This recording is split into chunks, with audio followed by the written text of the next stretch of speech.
Assalomu alaykum do'stlar. Yo'l belgilarining koreys tilida nomlanishi deb atalgan darsimizdan bugun sizlar bilan jishi pyojipan, ya'ni buyuruvchi belgilarning nomlanishi haqida o'rganamiz.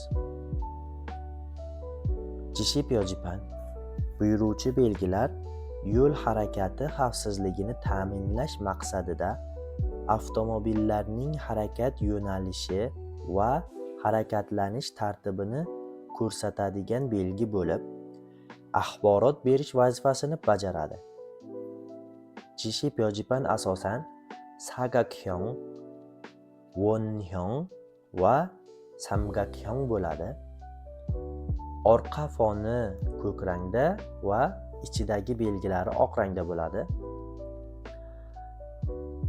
Buyuruvchi belgi turlari ushbu belgilardan iborat. Har birini alohida aytishga harakat qilaman. Chadongcha chonyong to'ro, mashinalar yo'li. Hejong kyocharo, aylanma harakatlanish. Chikchin, harakatlanish to'g'riga. Chikchin mit chahvejon, harakatlanish to'g'riga yoki chapga.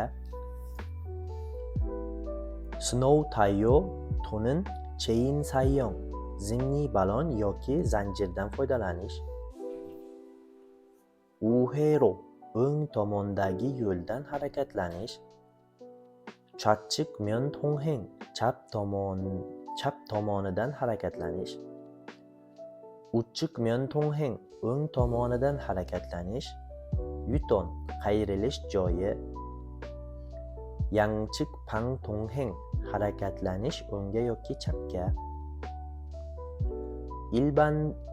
Ilbang tongheng, bir tomonlama harakatlanish. Bipoho, qarshidan kelayotgan transportga xalaqit bermasdan chapga burilsa bo'ladi. Chinheng panghang, tongheng kubun, bo'lak bo'yicha harakatlanish yo'nalishi.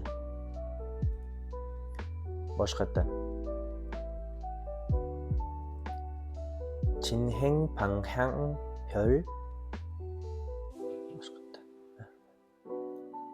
Chinheng panghang pyol tongheng kubun, bo'lak bo'yicha harakatlanish yo'nalishi. Bosi chonyong, avtobuslar uchun mo'ljallangan yo'l. Chuchcha, to'xtab turish joyi. Dayinsing chonyong, 2 kishidan ortiq minsa bo'ladigan barcha transportlar uchun. Chajongo chonyong, velosipedlar yo'lkasi. Kyongumgi sayong, tovush moslamasidan foydalanish, signal bosish. Pohengja chonyong to'ro, piyodalar yo'lkasi. Bugungi o'tganlarimiz ushbulardan iborat. E'tiboringiz uchun rahmat. Obuna bo'lishni unutmang.